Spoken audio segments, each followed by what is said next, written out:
Hi అండి, welcome back to our channel. ఈరోజు మనం రొయ్యలతో బిర్యానీని ఎలా ప్రిపేర్ చేయాలో చూద్దామండి. మా వీడియోని కనుక మీరు ఫస్ట్ టైం చూస్తున్నట్టయితే మా ఛానల్ని సబ్స్క్రైబ్ చేయండి, లైక్ చేయండి, షేర్ చేయండి.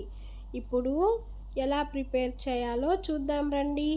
ముందుగా స్టవ్ ఆన్ చేసి ఒక గిన్నెని పెట్టుకొని తగినంత ఆయిల్ని వేసుకుందాం. బిర్యానీ స్పైసెస్ని కూడా వేయాలి. మొత్తాన్ని వేగిన తర్వాత 1/2 కిలో ఆనియన్స్ని సన్నగా కట్ చేసి వేసుకుందాం. ఒక 5-6 పచ్చిమిర్చిని కూడా బారుగా కట్ చేసి వేసుకొని ఆనియన్ ఫ్రై అయ్యేంత వరకు ఫ్రై చేసుకోవాలి. ఆనియన్ ఫ్రై అయితేనే బిర్యానీ అనేది టేస్ట్ వస్తుంది. టమోటాలను కూడా కట్ చేసి వేసేద్దాం. ఇక్కడ నేను 1/2 కిలో టమోటాలను తీసుకున్నాను. కొత్తిమీర పుదీనాను కూడా వేసేసుకొని టమోటా మగ్గేంత వరకు కలుపుతూ మగ్గించుకోవాలి. 2 స్పూన్ల అల్లం వెల్లుల్లి పేస్ట్ను కూడా వేసుకోవాలి. అల్లం వెల్లుల్లి పేస్ట్ పచ్చి వాసన పోయేంత వరకు ఫ్రై చేయాలి. మనం శుభ్రంగా కడుక్కున్న రొయ్యల్ని కూడా వేసేసి బాగా కలుపుకోవాలి. కొంచెం ధనియాల పొడిని కూడా వేసుకుందాం. 2 స్పూన్ల కారాన్ని కూడా వేయాలి. రుచికి సరిపడినంత ఉప్పు వేసుకొని కలుపుకొని ఈ రొయ్యల్లో వాటర్ మొత్తం ఇనిగిపోయేంత వరకు ఫ్రై చేయాలి. టేస్ట్ కోసం కొంచెం కస్తూరి మేథిని కూడా వేసుకొని మొత్తాన్ని ఒకసారి కలుపుకుందాం. కొంచెం పెరుగును కూడా వేయాలి. పెరుగు వల్ల బిర్యానీ అనేది చాలా టేస్ట్ వస్తుంది. మొత్తాన్ని ఒకసారి కలుపుకున్న తర్వాత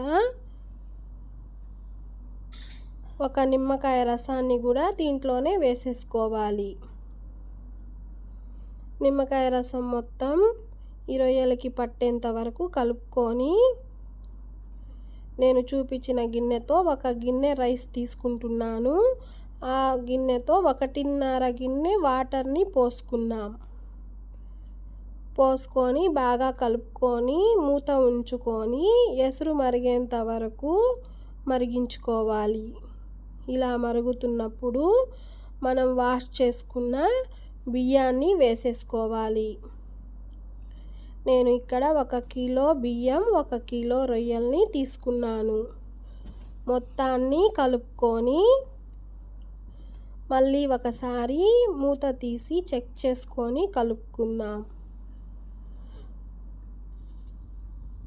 కలుపుకున్న తర్వాత మళ్ళీ కాసేపు మూత ఉంచి మంట మీడియం ఫ్లేమ్లోనే ఉంచి రైస్ని ఒకసారి కలుపుకుందాం. మళ్ళీ ఇప్పుడు మూత ఉంచి దమ్ చేసుకుందాం. అంతేనండి, ఫ్రాన్స్ బిర్యానీ రెడీ అయిపోయింది. చూసారా ఎంత పొడిగా ఎంత చక్కగా వచ్చిందో. రైస్ కూడా బాగా కుక్ అయింది. ఈ బిర్యానీ గోంగూరతో ఆనియన్తో తింటే చాలా టేస్ట్గా ఉంటుందండి. Thanks for watching.